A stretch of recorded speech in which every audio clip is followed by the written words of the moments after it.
It's been a while since my last video. This month has been super busy, super amazing. I am so grateful for everything that I have experienced in September. Yes, I have celebrated another year of life, and for that I am grateful. Thank you to all of you who send me birthday greetings and messages.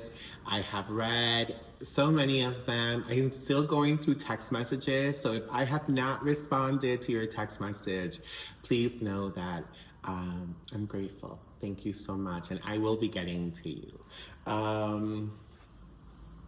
Yeah, so you may be wondering, why is she sitting in a garden of flowers? And these are some of the flowers that are left over from my last birthday celebration. Yes, because we went on a tour, a birthday tour this year. And there were many evenings of blowing out candles, and for that I am grateful. But the last one was this weekend, and my friend Michael Jameson, also known as Kiwi to our group of friends, owns Foliage and Flora, who you can find at the Editor on North Broadway, also at the Flower Market on Main Street every other Saturday here in Nyack, New York. And Kiwi was able to pick all of these really beautiful wildflowers from the farm, from Blue Hill Farm, which is right here in Blauvelt. And yeah, so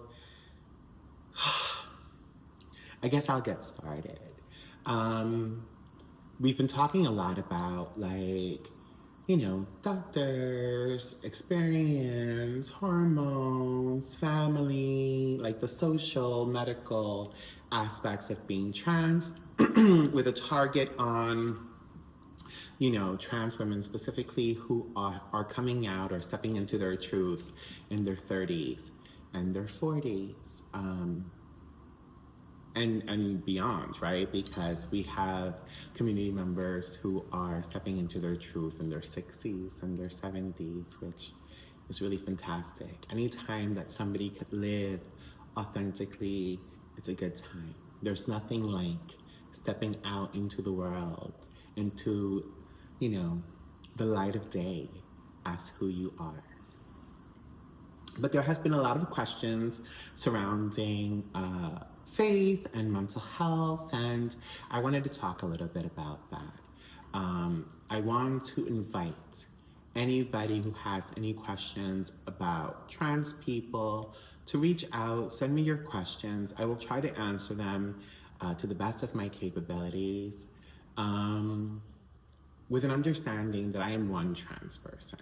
Right? And anytime that you meet a trans person, or any other people for that matter, you're meeting just one, right? We all have different ways of thinking, of loving, of existing within our truth. And I always make sure that when somebody tells me who they are, I believe them. And if I don't understand that, I ask, well, what does that mean to you? And I become willing to allow them to tell me who they are. And that has worked out pretty well. So yeah, let's talk a little bit about, we'll start with faith. I think faith is a good place to start. I'm hearing a lot of people talking about trans people being sinners, or, you know, whatever it means, and that's definitely not the case.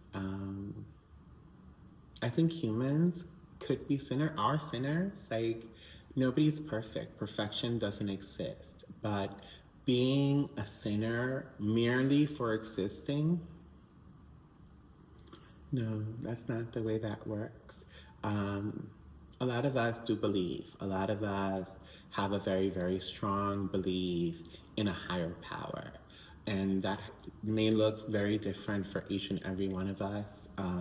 I know many trans women who are Christians. I know many trans women who are Jewish. I know many trans women who believe in other ways, and that's okay. I'm not here to tell anybody how they should believe, but I do know that there are a lot of women of faith within the trans community, myself included. I come from a family where faith is a very, very big deal. I can't say that I always turned into faith because there was a moment of my life where I felt rejected by faith, and not by God, but the believers of God, people who weaponized my higher power in order to make me feel less than. And did that feel great? No. It made me feel like lost in the world, right? Because if I didn't belong, how was I to be a person of value? How was I supposed to matter? How did I count if I was less than, if I didn't belong, if I was like against God? And then that kind of leads into the mental health stuff. I know that there's a narrative going around that being trans is a mental health disorder. Being trans is not a mental health disorder. We do not have mental health issues. We're not crazy. We're not like fill in whatever keywords we're all accustomed to hearing around mental health because we're trans.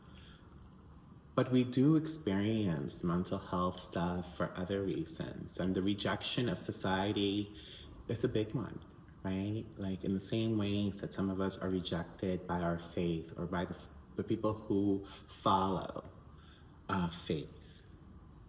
We're rejected in school. We're rejected at home in some cases. You know, we hear a narrative about us on television, on social media, on podcasts, right? There is so much coming at us all the time, invalidating who we are as people. And sometimes those platforms become even bigger. And it's so harmful to our community because now people who had no idea anything about trans people are going on what they're being told about trans people without ever having met a trans person.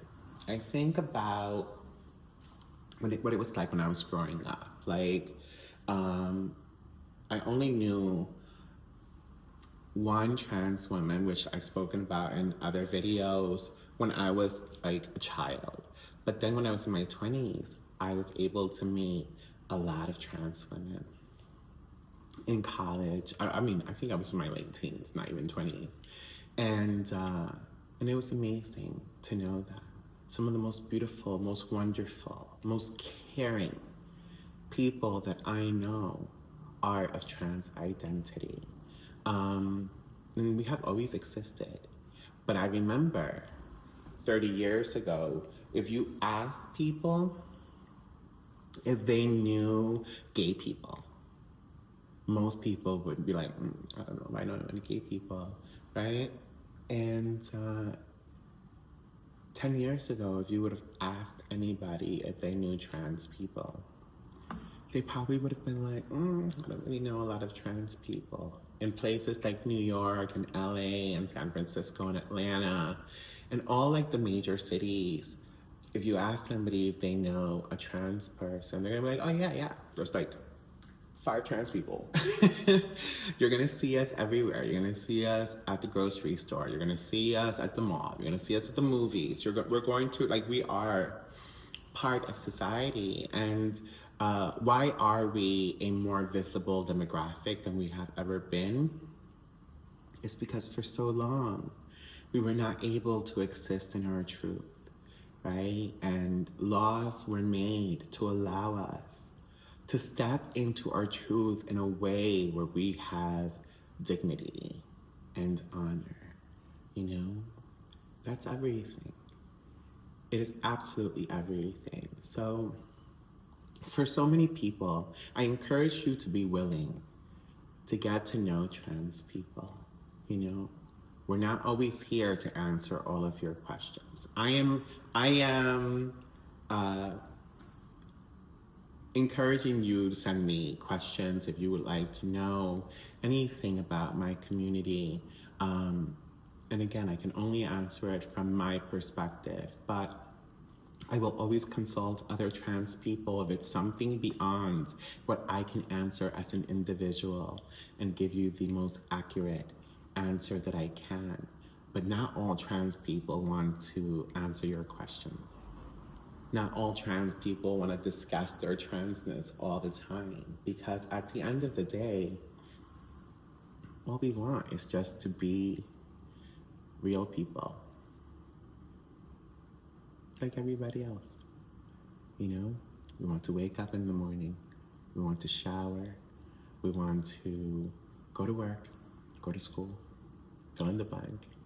We want to come home, make dinner, be in the comforts of our couch, you know, with our families or with our partners or with our dogs or cats. You know, we're human. That simple. And I think that once we get to know more trans people, we're going to see just that. We're 1% of society, 1%. A little portion. And the conversations around who we are so dangerous in some instances. But I want to invite you to, get to know some trans people. Say hello. Say, I am so-and-so. I've never met somebody like you before. You know? And hopefully, if they're open, you can have conversations. I'm one of those people. You can definitely say hello. I love a good hello moment, and I love a good conversation. And I will try to answer whatever question you have to the best of my capability. I hope that I have answered or I have addressed the topics of faith and the topics of mental health in a way that you understand. We can continue having this conversation. But like any other demographic, we believe if we believe. And like any other demographic, we laugh and we cry and we get angry. All of those things that come with being a human being, we experience also. And that's it. So have an amazing rest of your day, your week, your month. I mean, I'm hoping that I can make another video in the next couple of days. But like I said, I'm very, very busy with all really amazing things. I am doing a musical at the Elmwood Playhouse in November, the prom. If you have not gotten your tickets, please make sure to do so. It's going to be incredible. What an amazing cast, what amazing talent from the director all the way through to every member of that cast and crew. So love you guys so much. I hope that I will see you soon. For the love of us. Ciao.